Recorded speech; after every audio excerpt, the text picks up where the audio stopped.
Kami dari kelompok 15 terdiri dari Mbak Utari Yulia Safitri, saya sendiri Vivi Oktaviani, dan Mbak India Ulfa, Mbak Fianika Anggun, Bapak Leonardo, Bapak Junaidi Ausi akan membawakan hasil diskusi kami tentang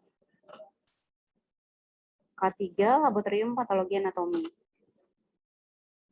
Keselamatan kerja adalah keselamatan yang berkaitan dengan penggunaan alat-alat laboratorium, bahan dan proses praktikum, tempat praktikum dan lingkungannya, serta cara-cara melakukan praktikum. Keselamatan kerja menyangkut segenap proses praktikum di laboratorium. Kecelakaan kerja adalah kejadian yang tak terduga dan tidak diharapkan yang terjadi pada saat praktikum sedang berlangsung. Tujuan keselamatan dan kesehatan kerja mencegah terjadinya kecelakaan kerja, mencegah penyakit akibat kerja, serta membantu sumber daya laboratorium agar mampu membangun, mengelola, dan mengendalikan keselamatan kerja di lingkungan kerja. Laboratorium Patologi Anatomi adalah suatu tempat di mana dilakukan kegiatan berupa menerima, mengolah, hingga mendiagnosis spesimen berupa sel atau jaringan yang berasal dari tubuh manusia untuk keperluan pengobatan maupun penelitian. Oleh karena itu, pemakaian dan pemanfaatan alat laboratorium selalu dilakukan setiap harinya. Kegiatan keselamatan dan kesehatan kerja. Kecelakaan pada laboratorium histologi mencapai 40% dan laboratorium sitologi mencapai 70%. Kecelakaan yang terjadi umumnya karena teriris oleh benda tajam sebesar 47%, percikan oleh bahan cairan seperti darah atau bahan kimia sebesar 27%. Dari keseluruhan kecelakaan di laboratorium rumah sakit, 67% berasal dari kecelakaan yang melibatkan teknisi laboratorium kesehatan, 20% dari petugas, dan sisanya adalah petugas kesehatan dan teknisi laboratorium junior. Ada beberapa hal yang menjadi perhatian di laboratorium patologi anatomi, yaitu teknisi sering tidak mengenali bahaya yang ada di lingkungan kerja mereka. Formaldehid dan siol adalah bahaya umum di histologi dan patologi laboratorium, sehingga teknisi perlu mengetahui efek kesehatan yang mungkin timbul dari paparan bahan kimia ini. Silen tidak memiliki persyaratan pengawasan kesehatan yang ditetapkan, tapi evaluasi kesehatan karyawan yang terpapar harus diperhatikan dengan baik. Teknisi laboratorium patologi anatomi yang terpapar formaldehid memerlukan pengawasan kesehatan. Tahapan pelaksanaan implementasi keselamatan dan kesehatan kerja atau K3 di laboratorium. Terdiri dari pengetahuan tentang K3 dari masing-masing personil laboratorium, kondisi laboratorium yang kondusif dan sesuai dengan standar minimum untuk bekerja aman di laboratorium, penataan bahan kimia yang menjadi sumber bahaya yang sering muncul, tersedianya alat pelindung diri atau APD yang lengkap, serta jaminan keselamatan dan kesehatan kerja di laboratorium. Tahapan manajemen risiko, ada identifikasi dan evaluasi bahaya. Langkah pertama dalam manajemen risiko adalah mengidentifikasi sumber bahaya dari tempat kerja. Yang kedua adalah perencanaan minimal risiko. Ketika sumber bahaya telah terdaftar dan dievaluasi, putuskan bagaimana mengurangi risiko setiap item harus diteliti. Ketiga, terapkan rencana. Memiliki rencana tidak akan ada gunanya jika tidak diimplementasikan. Prioritaskan perubahan yang dijelaskan dan terukur dalam rencana. Sumber bahaya yang ada di dalam laboratorium patologi anatomi. Contohnya agen biologis, bahaya biologis bisa berasal dari spesimen itu sendiri atau komponen penyertanya, atau larutan, media, dan lain-lain. Agen iritan, bahan kimia yang dapat menyebabkan efek peradangan reversibel pada daerah yang terjadi kontak langsung pada jaringan hidup. Agen korosif, bahan kimia korosif dapat menyebabkan bahaya secara fisik maupun kesehatan tubuh. Bila agen korosif terkena jaringan hidup, maka akan terjadi kerusakan langsung atau terjadi perubahan irreversibel. Agen alergen. Agen alergen merupakan agen yang dapat menyebabkan reaksi alergi pada sebagian besar subjek yang terpajan. Agen karsinogen. Karsinogen merupakan suatu materi yang dapat memicu terjadinya pembentukan sel kanker. Hal-hal yang harus diperhatikan di dalam laboratorium patologi anatomi. Sebagian besar peralatan dalam laboratorium ini berfungsi 24 jam dikali 7 hari atau setidaknya 6 kali 24 jam. Sambungan listrik harus diperiksa ketika datang dan meninggalkan laboratorium setiap hari. Banyak bahan kimia yang mudah terbakar, maka perawatan harus terus dilakukan untuk menghindari bahaya kebakaran. Alat pemadam kebakaran harus selalu tersedia dan dipastikan sumber api yang mungkin terjadi sehingga kecocokan antara pemadam dan sumber api tidak tertukar. Zat yang mudah terbakar seminimal mungkin digunakan di laboratorium.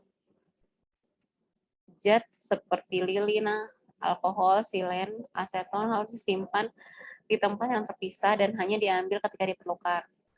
Beberapa bahan kimia bersifat karsinogen atau berbahaya bagi kulit. Oleh karena itu, setiap kegiatan baik pematangan dan pewarnaan harus menggunakan alat pelindung diri berupa sarung tangan. Peraturan keselamatan dan keamanan kerja di laboratorium patologi anatomi. Tempat laboratorium, tempat umum harus rapi dan bebas dari penghalang. Bangunan harus bersih. Tidak boleh ada cacat struktural di lantai, tangga, dinding, dan atap. Fasilitas penyimpanan rak, dan lain-lain harus diatur sehingga aman terhadap pergeseran atau jatuh. Pemanasan dan ventilasi. Ruangan harus menghasilkan suhu ruang yang nyaman. Harus memiliki tirai jendela agar tidak terkena sinar matahari langsung. Ventilasi harus cukup minimal terjadi perubahan udara sebanyak 6 kali per jam, terutama di ruangan yang memiliki ventilasi mekanis. Sanitasi dan staf fasilitas. Ruangan harus dipertahankan dalam kondisi bersih, tertib, dan sanitasi yang baik. Penerangan umum harus memadai, kurang lebih 300 sampai 400 lux. Pencahayaan lokal harus tersedia di meja kerja atau emedik dan lain-lain yang dianggap perlu. Warna lampu harus seimbang dari setiap titik penerangan. Penyimpanan bahan mudah terbakar. Fasilitas penyimpanan untuk bahan kimia yang mudah terbakar harus dipisahkan dari bangunan utama. Bahan kimia harus diberi label yang jelas sebagai sumber bahaya. Bahaya listrik, semua instalasi listrik yang baru atau perbaikan harus dipelihara sesuai dengan kode pengamanan listrik. Pencegahan kebakaran. Harus ada sistem alarm kebakaran. Semua pintu keluar tidak boleh terhalang atau terkunci ketika sedang dalam kondisi bekerja. Sistem deteksi kebakaran harus dalam keadaan baik dan dilakukan pengujian secara teratur. Alat pelindung diri. Pakaian pelindung harus didesain sesuai dengan ukuran masing-masing pekerja, misalnya jas lab, baju, celemek, sarung tangan, dan lain-lain. Peralatan laboratorium. Semua peralatan harus disertifikasi dan aman untuk digunakan.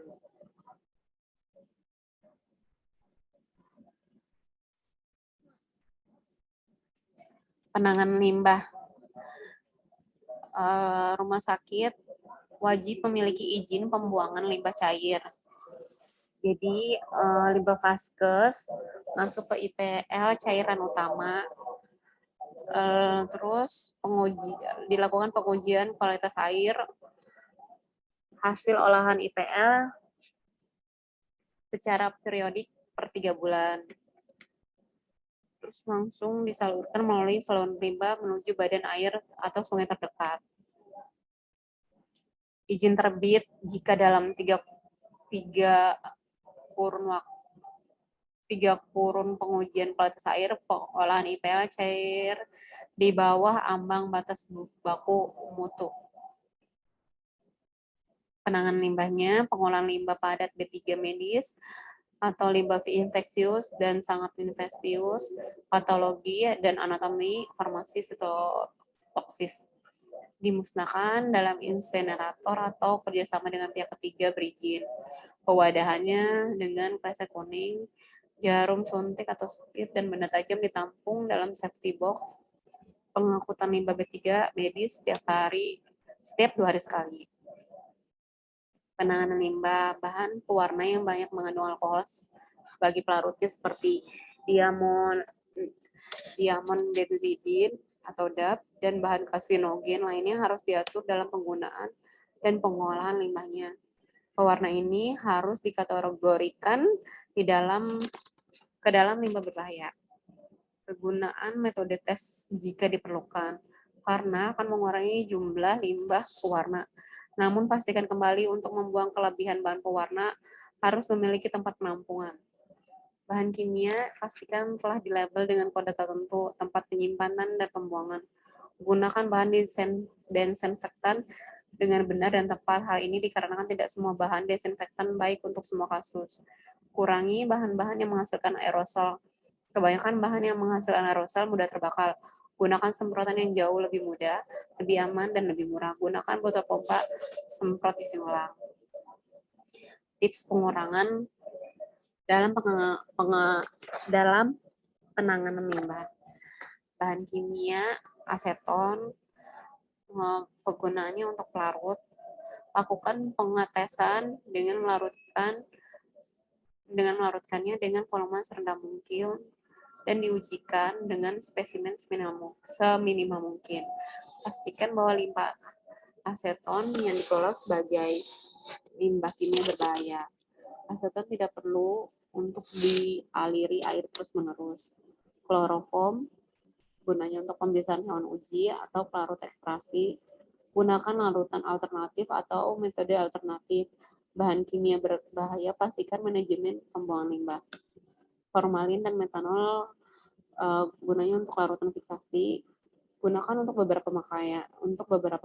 Mencari pengganti lain, gunakan wadah yang kecil bagian mulutnya. Gunakan seminimal mungkin bahan kimia berbahaya dalam pengolahan limbah. Cek ke pihak pengolah atau pihak ketiga dalam pengolahannya.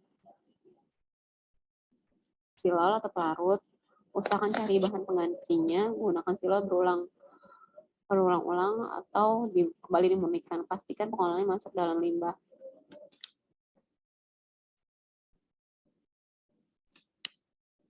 Terima kasih.